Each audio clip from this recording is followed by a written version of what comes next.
क्या आप लोगों की डिमांड है? देखिए, सरकार से? विशेष करके आज जो शांति रैली निकाली गई थी, जैसे हमारे यहाँ बीच में देवेंद्र हेगड़े जी है, वो बेंगलोर से, कर्नाटक से, तो कर्नाटक से हो, तमिलनाडु से हो, लद्दाख से हो, या गुजरात, महाराष्ट्र, इस प्रकार से आसाम, त्रिपुरा, बंगाल, पश्चिम बंगाल हुआ, तेलंगाना, आंध्र प्रदेश, छत्तीसगढ़, मध्य प्रदेश, उत्तराखंड, उत्तर प्रदेश, और सबसे बड़ी बात है बिहार से लगभग सभी ज़िलों से प्रतिनिधि आए थे।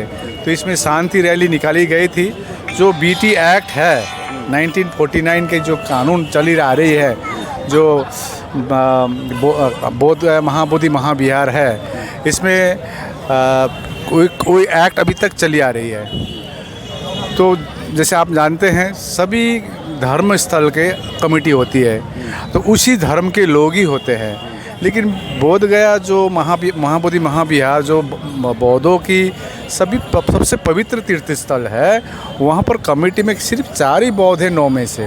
तो हमारी मांग थी संपूर्ण रूप से 9 में से 9 ही बौद्ध रहे, ये हमारी मांग थी। इसका ज्ञापन दी गई मुख्यमंत्री को चीफ सेक्रेटरी के मार्फत, और हम वेट करेंगे क्या रिस्पांस आती है। रिस्पांस कुछ सकारात्मक आया है?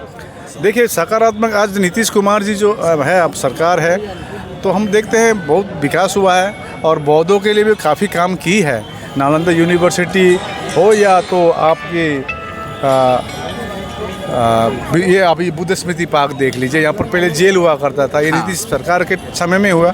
बहुत विजनरी लीडर है, तो हम ये आशा रखते हैं जो हमारी मांग है जायज़ मांग है, क्योंकि देखिए बौद्धों के स्थल में बौद्ध कमेटी में रहना चाहिए ना।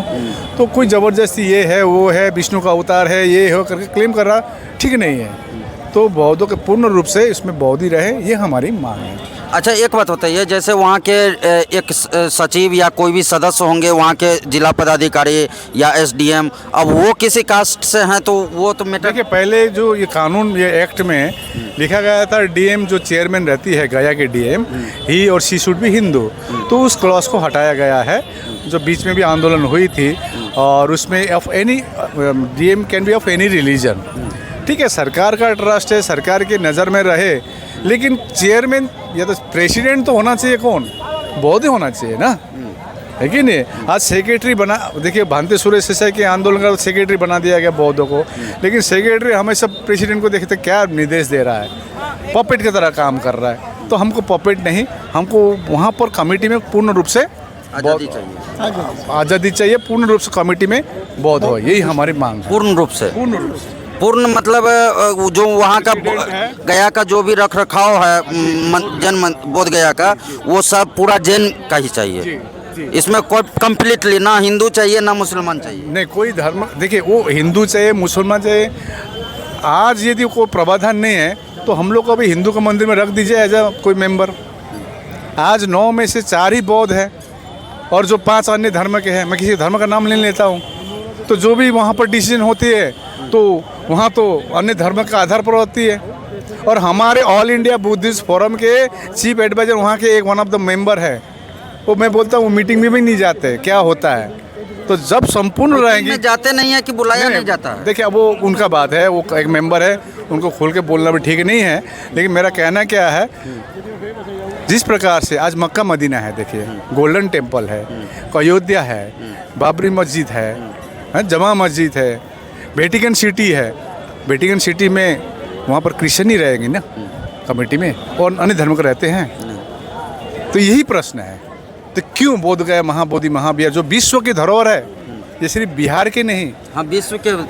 आज बिहार, हम लोग बौद्ध लोग बिहार मंदिर को बोलते हैं। श्रीलंका से तो वहीं पर डायरेक्ट आए थे। देखिए, तो जी वो अनागरी धम्मपाल जी जब 1891 में आए थे, रोए थे यहाँ पर।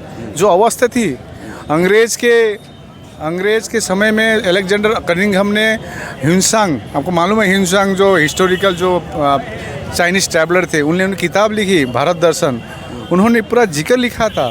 जब उनके किताब के आधार पर उन्होंने खुदाई की वहाँ पर, तो वहाँ पर भगवान बुद्ध के वज्रासन है, जीर्ण अवस्था में थी, मट्टी पत्थरों से ढकी गई थी। तो उन्होंने वहाँ पर कोई बौद्ध नहीं था उस समय, तो उन्होंने श्रीलंका से अनागरी धम्मपाल जी को बुलाए, चिट्ठी देकर वो आए, वो संघर्ष किए। बीच में महात्मा गांधी ने कहा था 1922 में कि ये बौद्धों का स्थल है, बौद्धों को सौंपा जाएगा, लेकिन कहाँ हुआ। एक एक्ट बनाया 1949 में जो भी अन्यायपूर्ण कानून है, और सबसे बड़ी बात है जो 1950 की जो हमारी संविधान है उससे पहले के कानून है वो तो ऐसे भी नल एंड वॉइड होती है आर्टिकल 13 के आधार पर, क्योंकि 1950 का पहले कानून चले आ रहे हैं ना। तो हम चाहते हैं उसको पूरी निरस्त करके नए प्रकार से उसमें पूरी कमेटी में बौद्ध हो, ये हमारी मांग है। Thank you. तो नया जो अभी कानून बनेगा उस पर तो आप लोगों को मान्य होगा सरकार के द्वारा, बिहार सरकार या भारत सरकार क्या सकारात्मक क्या रिजल्ट देती है ये हम लोग वेट करेंगे, उसके बाद अपना प्लान करेंगे। Thank you. चलिए जी, धन्यवाद। अभी आप देख रहे थे यहाँ पर बौद्ध धर्म के पदाधिकारी सब आए हुए थे जो कि हमारे प्रश्नों के उत्तर दिए और सरकार से मांग की है कि हमें स्वतंत्र रूप से बौद्ध धर्म के संचालन कर गया के मंदिर में बौद्ध धर्म के ही सभी सदस्य चाहिए जो संचालन करेंगे, उनके नियम उनके रख रखाव को ध्यान में रखेंगे, उनके कोष को ध्यान में रखेंगे। तो इस पर क्या आपकी राय है, क्या आपकी सोच है, ये आप कमेंट सेक्शन में बता सकते हैं। और यूट्यूब पर देख रहे हैं तो देश की धड़कन को सब्सक्राइब कीजिए, फेसबुक पर देख रहे हैं तो देश की धड़कन को फॉलो कीजिए, शेयर कीजिए, कमेंट कीजिए। धन्यवाद। को पता होगा कि जैसे आप यहाँ पे हिंदू का टेम्पल है तो उसको नेतृत्व हिंदू करते हैं, मुस्लिम का मस्जिद होता है उसको मुस्लिम नेतृत्व करते हैं, क्रिश्चियन का होता है मक्का उसको मुस्लिम करते हैं। तो हमारे भारत में पहली बार बौद्धों का एक ऐसा विरासत बोध गया है जो वर्ल्ड हेरिटेज कहलाता है। उसमें 4 जो है हिंदू वो भी ब्राह्मण उस एडमिनिस्ट्रेशन में हैं, यानी 1949 जो धारा है उसके तहत जो है 1949 का जो अधिनियम है उसके तहत 4 ब्राह्मण। क्या समस्या है, क्यों धरना पर? अभी धरना पे अभी नहीं बैठे हुए हैं। अच्छा, धरना खत्म हो गया, लेकिन बैठे हुए थे? हाँ, अभी बैठे हुए थे। क्या समस्या है? समस्या ये है कि आज हम लोग पटना यानी पाटलिपुत्र अशोका मैदान यानी गांधी मैदान में हम लोग 160वां जयंती मनाए अनागारिक धम्मपाल जी का। अनागारिक धम्मपाल जिन्होंने संपूर्ण जीवन श्रीलंका से आकर महाबोधि महाविहार मुक्ति को लेकर लड़ाई लड़े, आज उनका 160वां जयंती हम लोगों ने मनाया। लेकिन उनके जीवन का एक उपदेश था और उनके जीवन का एक सबसे बड़ी संघर्ष रहा कि महाबोधि महाविहार जो है बोध गया में, उसमें एक आर्टिकल 1949 है जिसके तहत 4 बौद्ध 4 हिंदू और एक वहाँ के जुटिया में एडमिनिस्ट्रेशन में बैठे हैं। हमारी मांग आज का ये था और यही मांग जो है अनागारिक धम्मपाल का था कि बौद्ध का जो विरासत है वो बौद्धों के हवाले किया जाए। जैसे कि आप